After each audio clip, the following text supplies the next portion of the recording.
जोरों पर हैं सभी पार्टियां, ना सिर्फ भाजपा ना सिर्फ कांग्रेस, लेकिन बाकी जो पार्टियां हैं इस बार आप पार्टी की भी अपनी सुगबुगाहट है।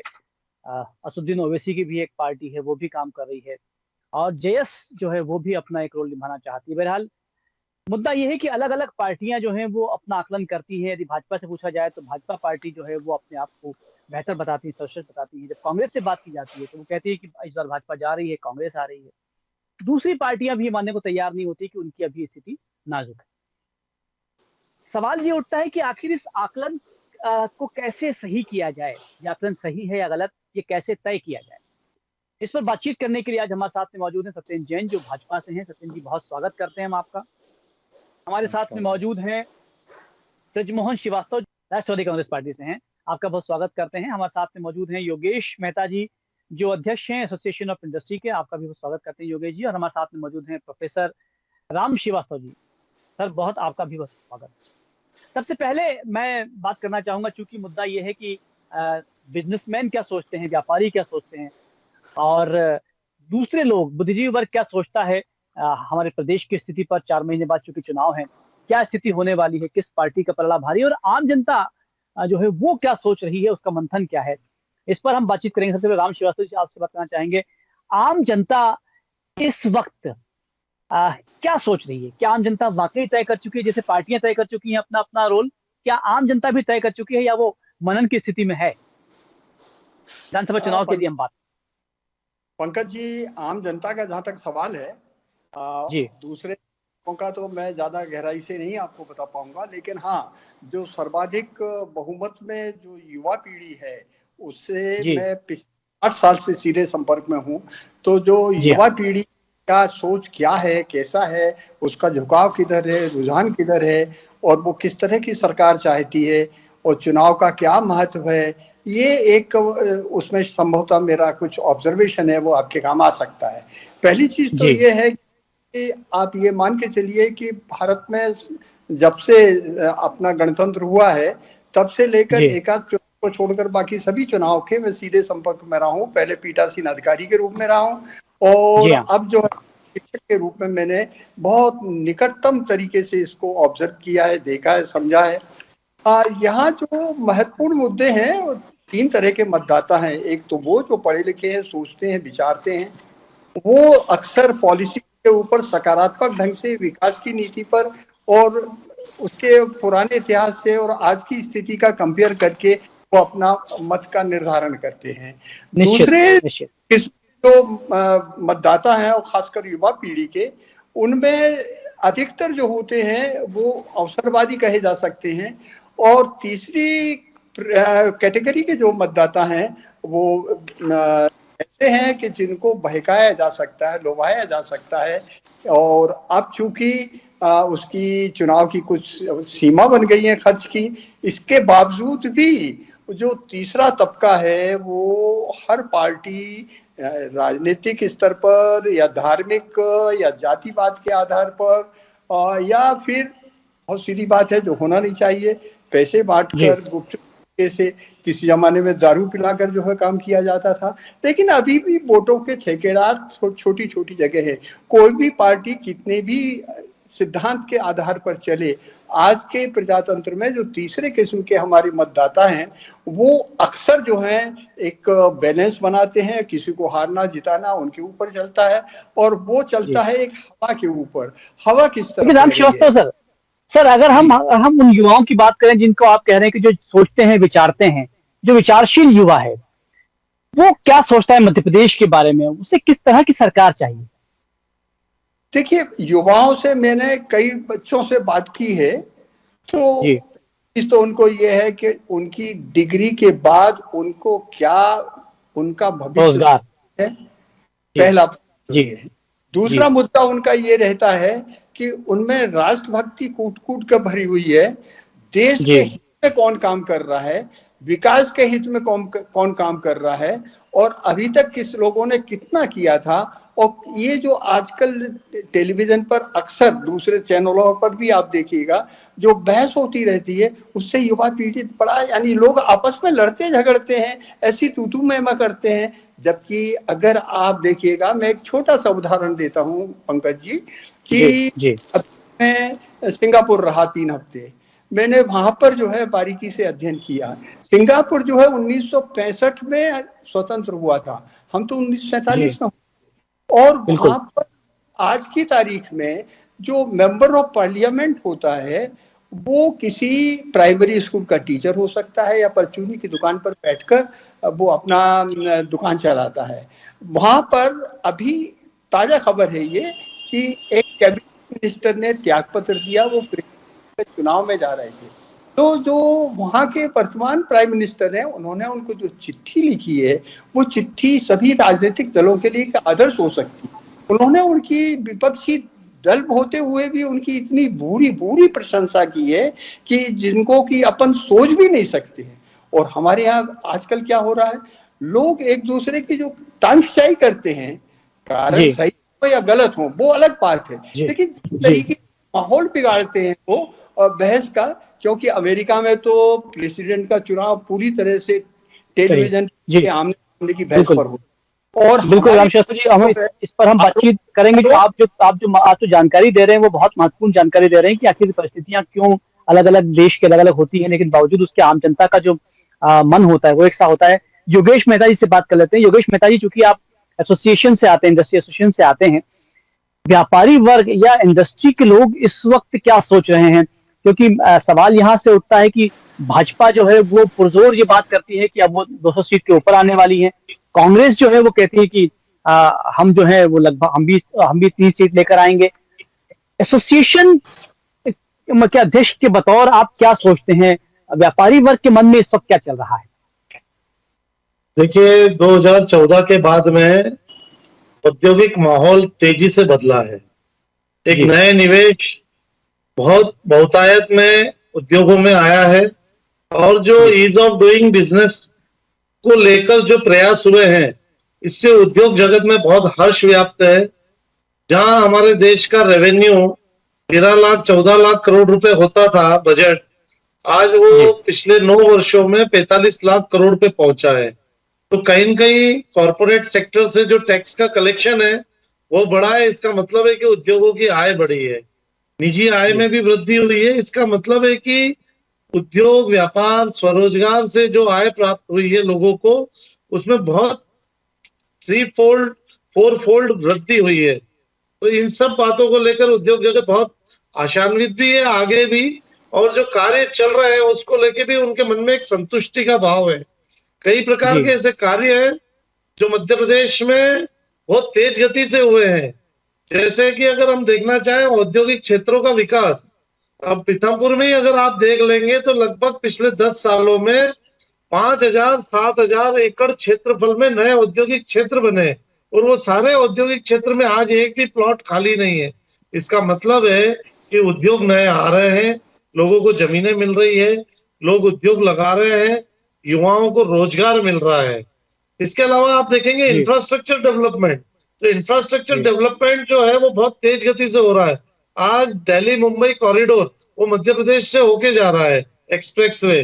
तो इसका लाभ कहीं न कहीं, चूंकि हम सेंट्रली लोकेटेड है, ये मध्य प्रदेश को मिलना है। एक 1,000 करोड़ का लॉजिस्टिक्स पार्क पीथमपुर के नजदीक बन रहा है। तो अगर हम इस अपॉर्चुनिटी को भुनाए मध्य प्रदेश की जनता और यहाँ का युवा, तो मैं समझता हूँ कि पूरे देश का माल भेजने का अगर हब होगा, चाहे वो रेल से जुड़ा हो, चाहे एयर से जुड़ा हो, चाहे सड़क से, तो वो मध्य प्रदेश होगा। और मध्य प्रदेश में भी पीथमपुर में जो बन रहा है, एम्प्लॉयमेंट की बात करें, हम स्किल डेवलपमेंट की बात करें युवाओं के लिए, युवा आज हमारा सबसे बड़ा चैलेंज है, मध्य प्रदेश के लिए नहीं बल्कि भारत के लिए भी। तो युवाओं को सही मार्ग दिखलाना, उद्योग से जोड़ना, उसके लिए उनके स्किल डेवलपमेंट की जरूरत है। और उद्योग भी स्किल के कारण बहुत सफर हो रहा है, हमें अच्छे स्किल्ड एम्प्लॉयज की बहुत कमी है। तो अभी जो कमी महसूस हो रही है आपको? जी, बहुत ज्यादा कमी है स्किल्ड की, लेकिन जिस गति से स्किल ले रहे हैं युवा और जिस गति से उद्योगों में जा रहे हैं उसमें अंतर है। इस गैप को भरने के लिए जो मुख्यमंत्री जी जो स्कीम लाए हैं मध्य प्रदेश के चीफ मिनिस्टर श्री शिवराज सिंह चौहान जी, वो बहुत अच्छी स्कीम है। मुख्यमंत्री सीखो कमाओ योजना, इसमें मात्र उद्योग के 2,500 रुपए लगना है। इसके अलावा पूरा पैसा जी योगेश जी, क्या क्या क्या आप ये कहना चाहते हैं, क्या आपको लगता है कि जो मध्य प्रदेश के इंडस्ट्रियलिस्ट हैं वो संतुष्ट हैं इस वक्त जो प्रोग्रेस है उससे और भविष्य से? अभी तो 100% संतुष्ट है उद्योगपति।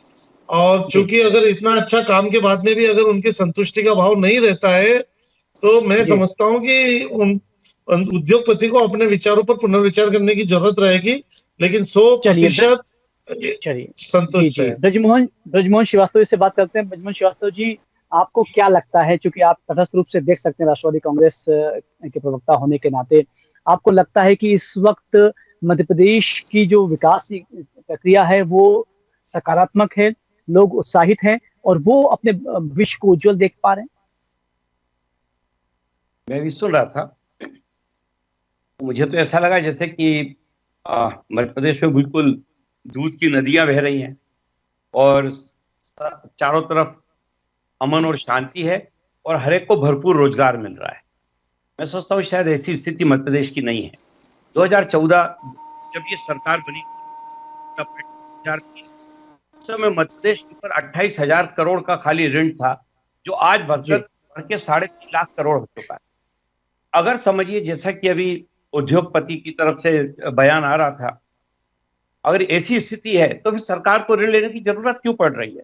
एक दूसरा ये कि जो इंफ्रास्ट्रक्चर की बात हो रही है, जो मुख्य सड़कें हैं वहां तक तो बहुत अच्छा लगता है इंफ्रास्ट्रक्चर को, लेकिन जैसे ही हम इससे अलग हटके अंदर आते हैं, गांव की तरफ पहुंचते हैं या छोटे छोटे शहरों की तरफ पहुंचते हैं, वहां हमको पता लगता है कि इंफ्रास्ट्रक्चर जैसी कोई चीज नहीं है। अभी आदरणीय मुख्यमंत्री जी सागर गए थे, तो वहीं पे एक ट्यूब डाला है जिस सागर के सड़क को बनाने के लिए करोड़ों रुपए खर्च हुए हैं, वो पूरी तौर से उखड़ी हुई पड़ी हुई है। तो मैं सोचता हूं कि ये कहना कि सारी चीजें ठीक है शायद ठीक नहीं होगा। ये बात सच है कि मध्य प्रदेश का क्षेत्रफल बहुत बड़ा है, राजस्थान के बाद हमारा क्षेत्रफल सबसे बड़ा है और मध्य प्रदेश भौगोलिक स्थिति है देश में, वो शायद दूसरे राज्यों से कई गुना बेहतर है, क्योंकि हम भारत के बिल्कुल मध्य में स्थित हैं।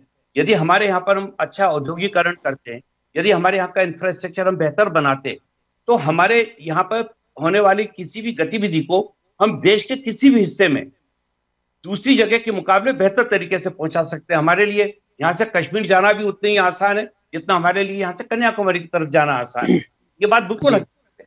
लेकिन भारतीय जनता पार्टी की जो सरकार है पिछले 19 साल से, अफसोस के साथ कहना पड़ता है कि इन्होंने मध्य प्रदेश की इस भौगोलिक शक्ति का, इस भौगोलिक स्थिति का कोई भी लाभ नहीं उठाया। आज देखिए कि मध्य प्रदेश में अगर हम बेरोजगारी की बात करते हैं तो मध्य प्रदेश बेरोजगारी के मामले में भी दूसरे राज्यों से कई गुना आगे है। हमारे यहाँ पर बेरोजगारी युवकों में बहुत ज्यादा है।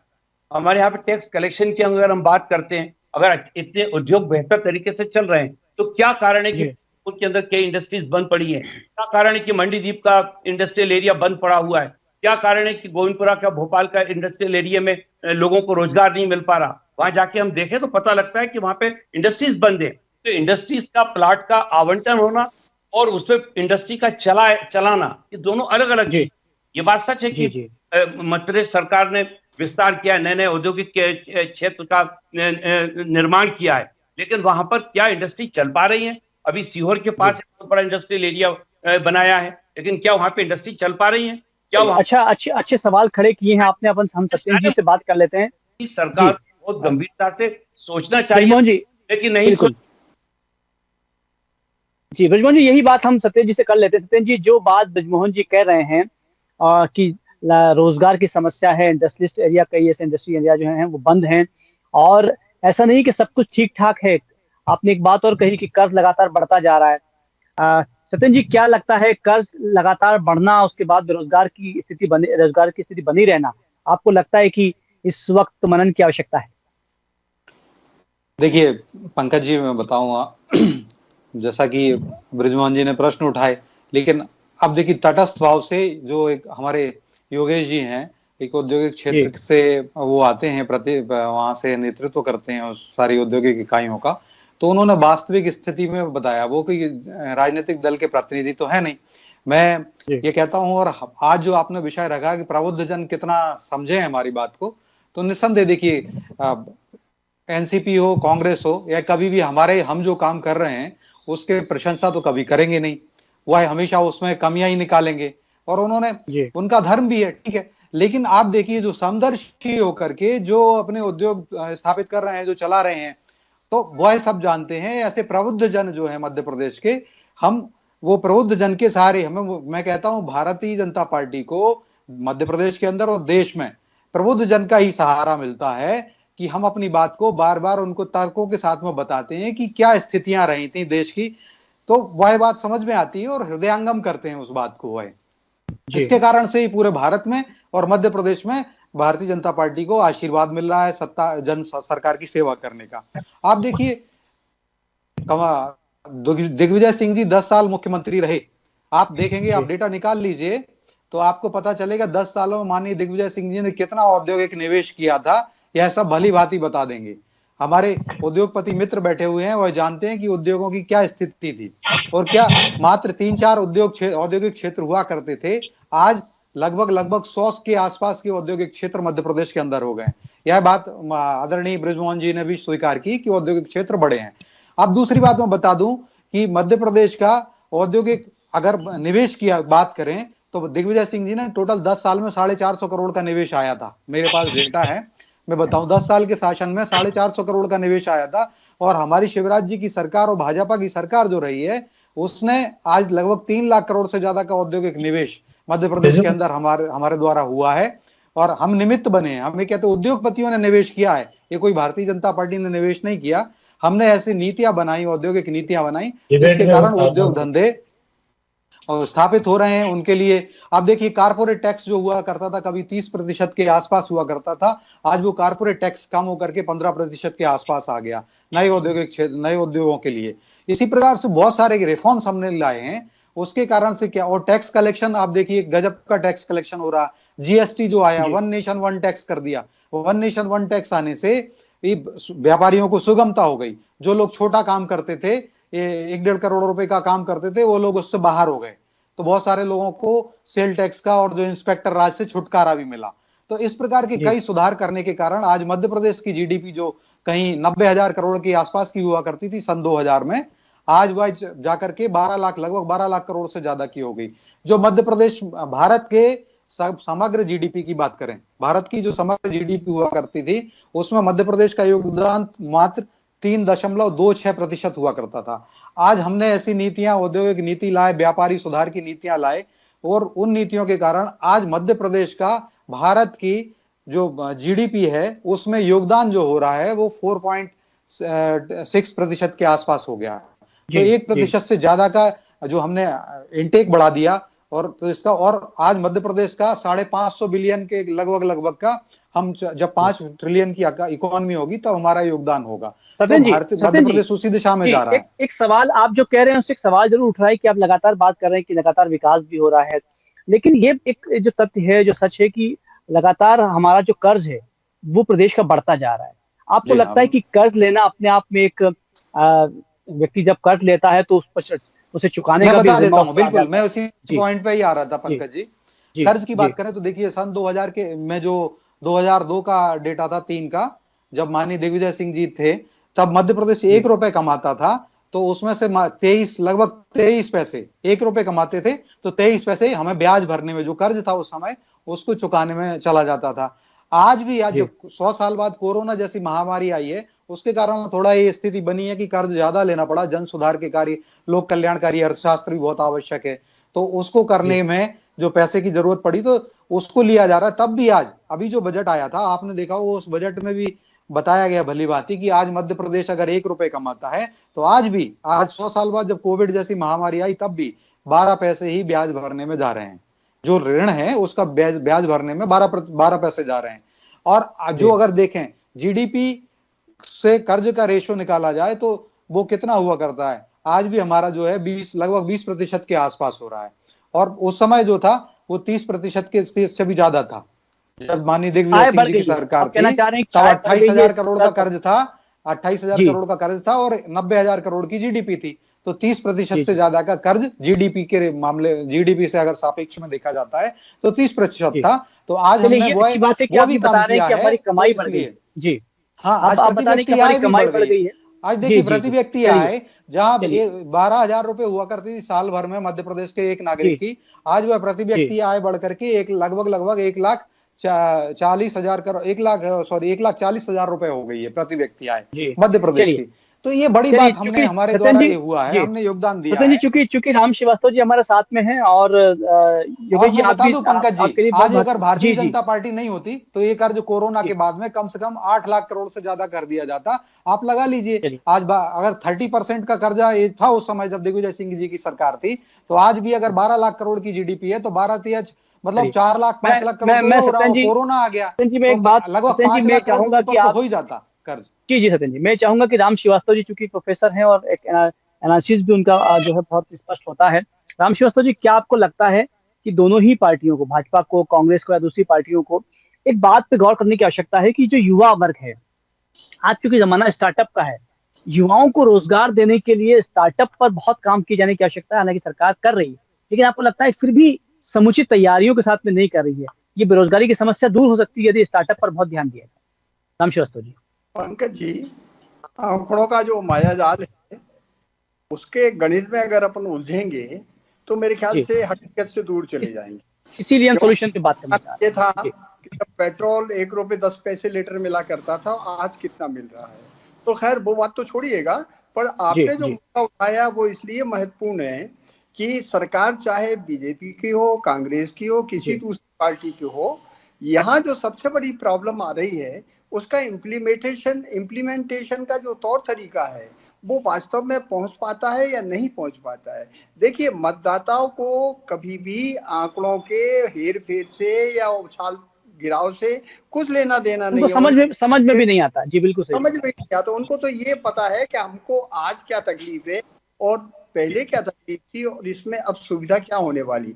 निश्चित रूप से विश्वव्यापी जो कोरोना का संकट आया था उसको हमने जिस ढंग से डील किया वो सराहनीय है। जो अच्छी चीजें उनको हमको मानना पड़ेगा, लेकिन दुर्भाग्य ये है कि अच्छी चीजों को भी हमारे जो राजनेता लोग हैं उसमें बाल की खाल निकाला करते हैं, अच्छे को अच्छा नहीं कहते।